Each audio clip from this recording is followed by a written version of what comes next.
Welcome to the Heavy Spoilers Show. I'm your host Paul, aka your friendly neighbourhood spoiler man. Had to take it back, and this video we're breaking down Spider-Man Brand New Day.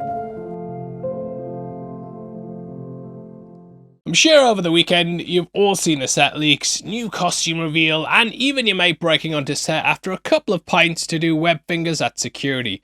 Look at the lad go, eh? Having a great time there, ain't he? He's fell over the fence, eh? Hey, fantastic. But no, we've got some very serious stuff to discuss here, and in this video we're going to be going through everything you need to know. This will also contain some leaks I've heard about the movie, so heavy spoilers ahead, mate. I'm going to try and do these videos every time there's a big update though, so make sure you're subscribed. Either way, thank you for clicking this. Now let's get into Spider-Man Brand New Day. We ready? Okay, so the movie releases July 31st next year and will be directed by Destin Daniel Cretton. He was behind Shang-Chi and was initially picked to direct the next Avengers. However, that was changed so he could do this, and we of course have the Russo brothers taking on Doomsday in Secret Wars. Filming for this movie began August 1st, and it's pretty tight turnaround to get it out next July. Currently, this will be the 38th film in the MCU and the second in Phase 6. So lots of stuff there, and those are your factoids for the video. Friday kicked things off though with our first look at Tom Holland's costume. Building off the back of No Way Home, we saw him there in a homemade one as he swung through the city. The script there said it was inspired by both Tobey and Andrews, and we can see this brought across to the full look. There's raised webbing and the symbol looks more akin to Andrew and Tobey's. That's especially on the back, and it's got the same sort of thing that we saw in the opening of Amazing Spider-Man 2. J. Jonah Jameson though, he's been going wild and demanding that everyone in Glasgow get some pictures of Spider-Man. And we got him! Now if you look at the web shooters themselves, you can see they're more in line with something Tom's version would have made himself. The MCU version's pretty much been all stock tech, and thus they were smaller and compact. However, we can see that he's actually built up and repurposed his ones from the original suit, which is a really cool detail. These are the ones from his homemade costume with the metal buffed up to look a bit more shiny and sell more toys. Now if you've seen some of the other things online, then you know Michael Mando is returning as the Scorpion. It's been 84 years, but over the weekend the actor posted a photo on Instagram with a caption, "Sting, #Spider-Man." He was last seen with the Vulture at the end of Homecoming saying how he wanted Spider-Man's identity or something. Don't know, mate, it was long ago and I can't remember, but it was something like that. Obviously in the MCU, you know, the entire world's forgotten that guy, what's his name, thingy. I'm blanking, but obviously they've forgotten he's Spider-Man now, so I do wonder if he's going to be one of the people who's still really pushing for his identity. I'm not sure how it's all going to work with the Vulture because he's in Morbius land, and that timeline's been pruned. But yeah, no one knows who Spider-Man is, including me. That was the joke. That was the joke.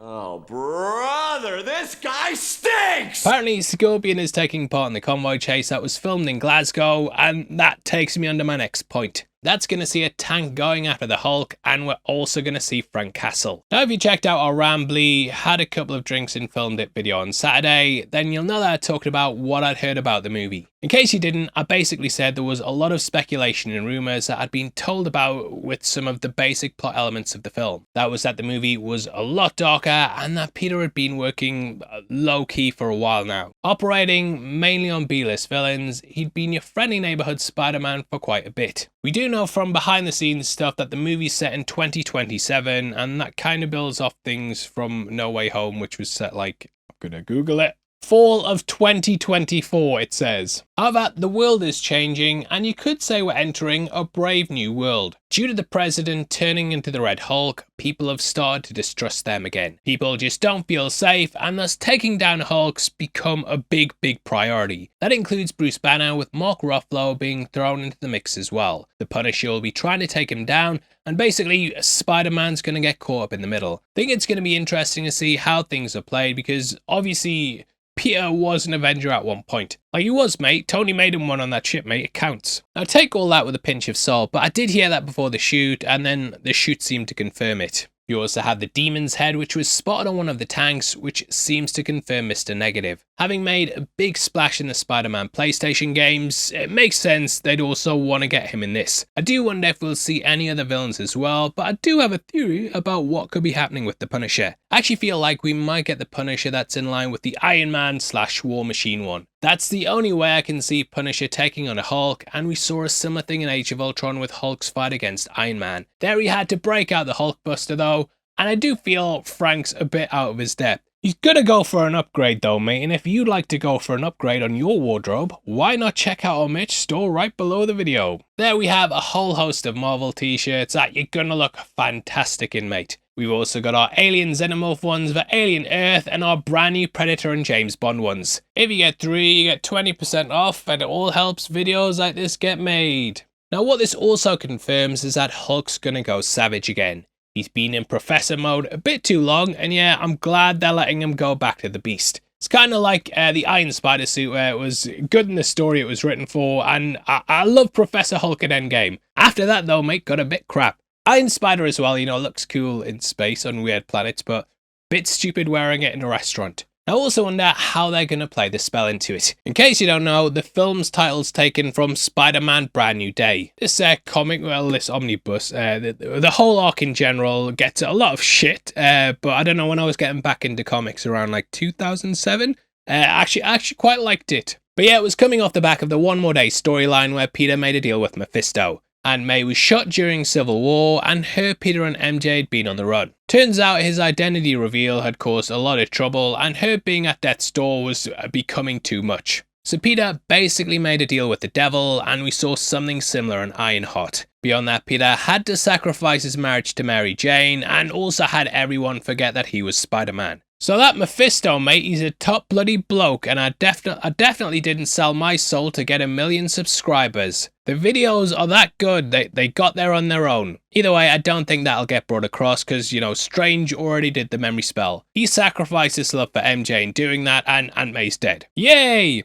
However, I do wonder if part of the spell will get reversed, or, you know, Ned will remember, MJ will remember, that sort of thing. I kinda hope though that we get at least one movie where Peter doesn't end up with MJ. I think Steve Rogers and Peggy have shown that if you drag something out and then pay it off later on, then it feels better when they finally get back together.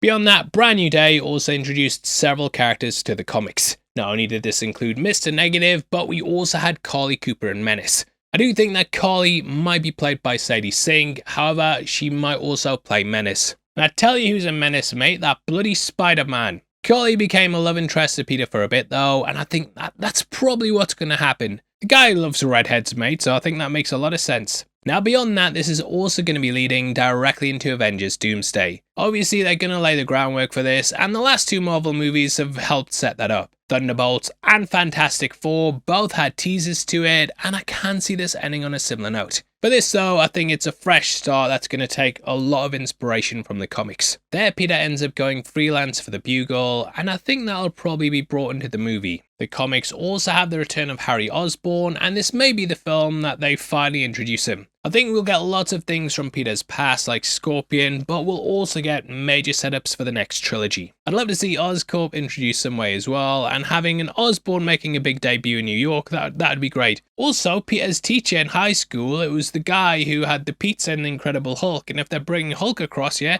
little ties there. Either way, that wraps up your video, and I'd love to hear your thoughts on what you want to see. Just to let you know as well, I'm doing a half marathon for the Newcastle Cats and Dogs Shelter in September, so if you fancy donating to a good cause, then the link's in the description. Now if you want some else to watch, we've got a video on screen right now, and huge thank you for watching this one. I've been your host Paul, you've been the best, and I'll see you next time. Take care, peace.